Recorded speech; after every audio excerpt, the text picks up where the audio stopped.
এটি মক্কা থেকে মদিনা হিজরতের দ্বিতীয় বছর ছিল। ইবাদতের একটি বিশেষ নিয়ম তখনও মুসলিমদের উপর ফরজ করা হয়নি। আজকে এই এপিসোডে আমরা জানবো কিভাবে আল্লাহ তাআলা মুসলিমদের উপর রোজা ফরজ করেছিলেন, রোজা কিভাবে ফরজ করা হলো। তাছাড়া আমরা এও জানবো রোজা ফরজ হওয়ার আগে সাহাবায়ে কেরাম কিভাবে রোজা পালন করতেন।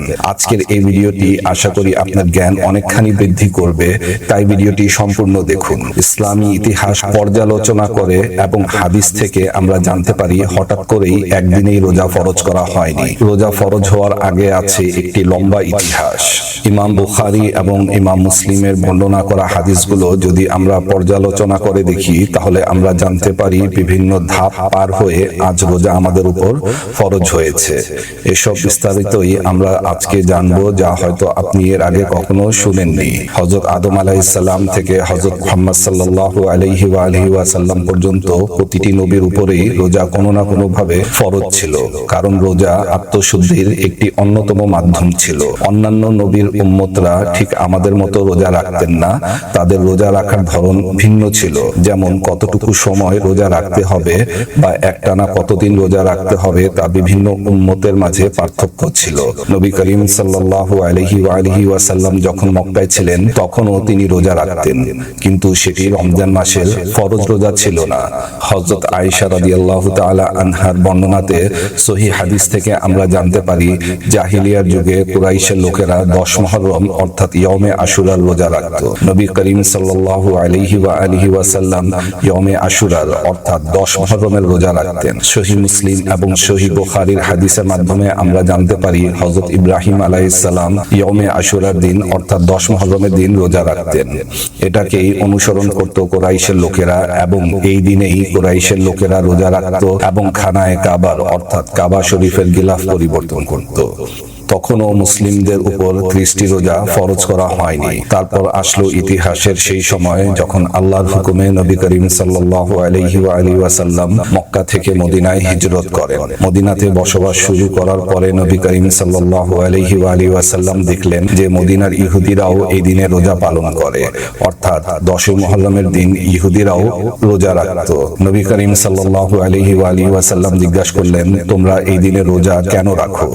ইহুদিরা বলল, এটি আমাদের জন্য একটি বিশেষ দিন। এই দিনে আল্লাহ তাআলা মুসা আলাইহিস সালামকে এবং তার উম্মতকে ফেরাউনের অত্যাচার থেকে নাজাত দিয়েছিলেন এবং ফেরাউন এবং তার বাহিনী সহ আল্লাহ তাআলা সমুদ্র ডুবিয়ে দিয়েছিলেন। মুসা আলাইহিস সালাম শুকরানার রোজা রাখতেন 10 মুহররমে, তাই আমরাও তাকে অনুসরণ করে এই দিনে রোজা পালন করি।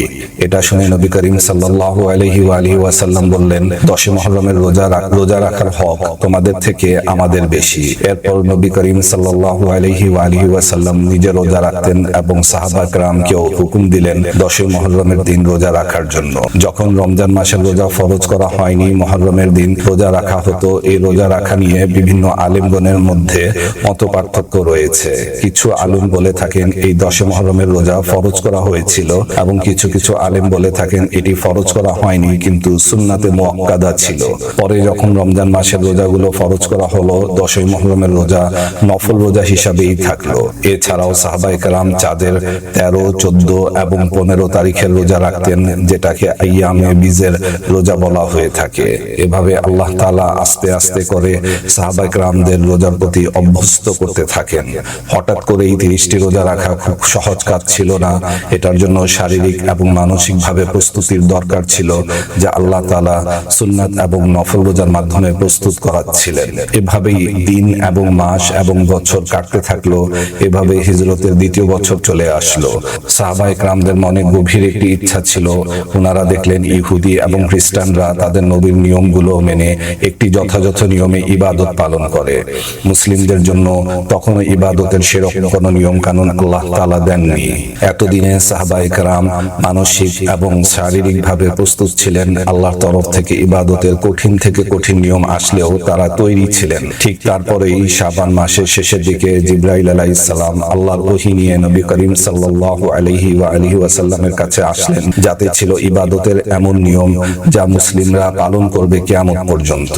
জিবরাইল আলাইহিস সালাম সূরা বাকারার সেই আয়াতগুলো নিয়ে উপস্থিত হলেন যেখানে নবী করিম সাল্লাল্লাহু আলাইহি ওয়াসাল্লামের কাছে যেখানে রোজা ফরজ করে দেয়া হলো। আল্লাহ তাআলা বলেন সূরা বাকারাতে আয়াত 183, হে ঈমানদারগণ, রোজা তোমাদের উপর ফরজ করে দেয়া হলো যেভাবে তোমাদের পূর্বপুরুষদের উপর ফরজ করা হয়েছিল, যাতে তোমরা মুত্তাকী হতে পারো। প্রথম ওহীর মাধ্যমে যখন রোজা পালনের হুকুম আসলো তখন রোজা আজকের মতো ছিল না, তখনকার রোজাটা কিছুটা ভিন্ন ছিল। তখন নিয়মটি এরকম ছিল যে যাদের রোজা রাখার মতো শারীরিক এবং মানসিক সামর্থ্য আছে তারা রোজা রাখবে, আর যারা রোজা রাখবে না তারা একজন মিসকিনকে প্রতিদিন খাবার খাওয়াবে। অর্থাৎ সবার উপরে ফরজ করা হয়নি, এটা উম্মতের মাঝে ছেড়ে দেয়া হয়েছিল যাতে যারা রোজা রাখতে চায় তারা রাখতে পারবে, আর যারা রাখতে চাচ্ছে না তারা রোজা রাখার বদলে একজন মিসকিনকে খাবার খাওয়াবে। এভাবে আল্লাহ তাআলা প্রথম দিকে উম্মতে মুসলিমাকে একটি সুযোগ করে দিলেন মানসিক এবং শারীরিকভাবে আরো দৃঢ়ভাবে প্রস্তুত হওয়ার জন্য। এই নিয়মটি অনেকদিন যাবৎ বহাল থাকলো আল্লাহর তরফ থেকে দ্বিতীয় হুকুমটি না আসা পর্যন্ত। যদিও প্রথম হুকুমটিতে রোজা ফরজ করা হয়েছিল, কিন্তু ব্যক্তিগত স্বাধীনতা দেয়া হয়েছিল।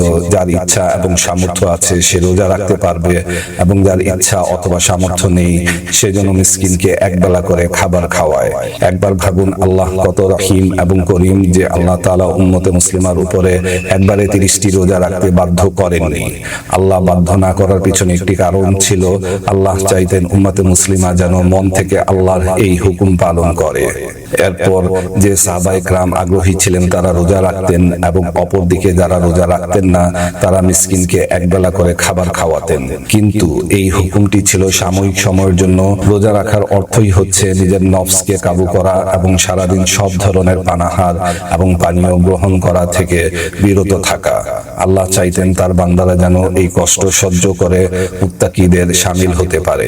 সময়ের অপেক্ষা ছিল, কিছুদিন পরেই আল্লাহ নতুন হুকুম আসার, যে হুকুমটি এতই পাকাপোক্ত হবে যে এই হুকুমটি কিয়ামত পর্যন্ত প্রতিটি মুসলিম পালন করবে। যখন দ্বিতীয় হুকুমটি নাজিল হলো তখন ব্যক্তিগত আর কোনো স্বাধীনতা ছিল না, প্রত্যেকটি মুসলিমের উপর রোজা ফরজ করে দেয়া হলো। সে ইচ্ছায় হোক কিংবা অনিচ্ছায় প্রত্যেকটি মুসলিম বাধ্য ছিল রোজা রাখতে। কিন্তু তখনও রোজার ধরন অনেকটা ভিন্ন ছিল, যা ছিল আজকের তুলনায় অনেক বেশি কষ্টসাধ্য। সেই ইতিহাসটা জানলে আপনি এবং আমি আল্লাহর শুকর আদায় করব যে আল্লাহ আমাদের উপর কতটুকু করুণা করেছেন এবং রোজা আমাদের জন্য কতটা সহজ করে দিয়েছেন। যখন দ্বিতীয় হুকুমটি নাজিল করা হয়েছিল তখন রোজার ধরনটি ছিল অত্যন্ত কঠিন, আর মিসকিন খাওয়ানোর নিয়মটি শুধু তাদের জন্যই প্রযোজ্য থাকলো যারা শারীরিকভাবে একবারেই অক্ষম কিংবা এমন রোগে আক্রান্ত যে রোজা রাখলে তাদের শারীরিক অবস্থা আরো খারাপ হয়ে যাবে এবং সুস্থতার কোনো সম্ভাবনাই থাকবে না। এই হুকুমের মাধ্যমে আল্লাহ তাআলা পরিষ্কার করে দিলেন এখন রোজা রাখা কিংবা না রাখা ব্যক্তিগত কোনো স্বাধীনতা নয়, এটা হচ্ছে সম্পূর্ণ আল্লাহর হুকুম। এটি পালন করতে প্রতিটি মুসলিম বাধ্য থাকবে। তখন রোজা রাখার জন্য আল্লাহ তাআলা যে হুকুমটি দিয়েছিলেন তা এতটাই কঠিন ছিল যে সাহাবায়ে কেরামদের জন্য তা পালন করা খুবই কঠিন হয়ে ওঠে।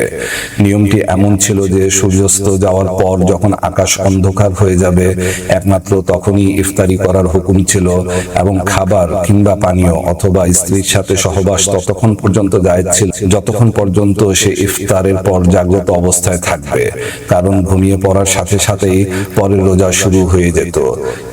এরপরে আর সেহরি করার কোনো সুযোগ ছিল না। এভাবেই সাহাবায়ে কেরামরা কষ্ট করে আল্লাহর হুকুম পালন করা শুরু করলেন।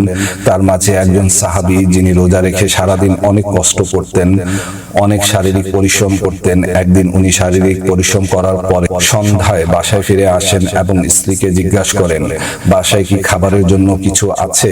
স্ত্রী বললেন তৈরি করা কিছু নেই, কিন্তু আপনি বিশ্রাম করুন, এর মাঝে আমি আপনার জন্য খাবার প্রস্তুত করে দিচ্ছি।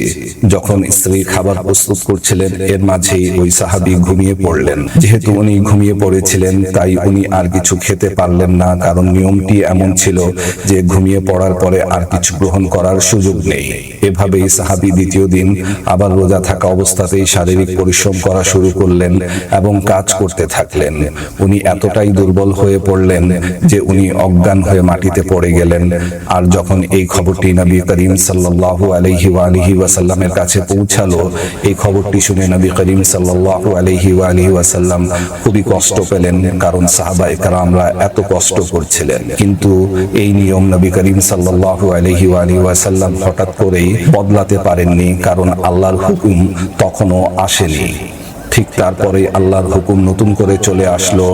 আল্লাহ উম্মতে মুসলিমার উপর নিজের রহমত নাজিল করলেন এবং রোজা রাখার নিয়মটি পরিবর্তন করে দিলেন, যার ফলশ্রুতিতে রোজা রাখা সাহাবায়ে কেরামদের জন্য সহজ হয়ে গেল এবং কিয়ামত পর্যন্ত প্রতিটি মুসলিম আল্লাহর এই বিশেষ রহমত পেয়ে ঠিক সেই নিয়মেই রোজা পালন করে আসছে। অর্থাৎ আল্লাহ তাআলা নতুন নিয়ম দিলেন যে সূর্যাস্তের সাথে সাথেই যেন আমরা ইফতার করি এবং ফজর হওয়ার ঠিক আগ মুহূর্ত পর্যন্ত, অর্থাৎ সুবহ সাদিক পর্যন্ত আমরা সব ধরনের খাবার এবং পানীয় এবং স্ত্রীদের সাথে হালাল সম্পর্ক কায়েম করতে পারি। এটি ছিল নবী করিম সাল্লাল্লাহু আলাইহি ওয়াসাল্লামের উম্মতের উপর আল্লাহর এক বিশেষ রহমত। আমরা সবাই আল্লাহর শুকরিয়া আদায় করি। একবার কমেন্টে আলহামদুলিল্লাহ অবশ্যই লিখবেন, আমরা যেন সঠিকভাবে রোজা পালন করে আল্লাহকে খুশি করতে পারি এবং মুত্তাকিগণের মাঝে শামিল হতে পারি। আমিন।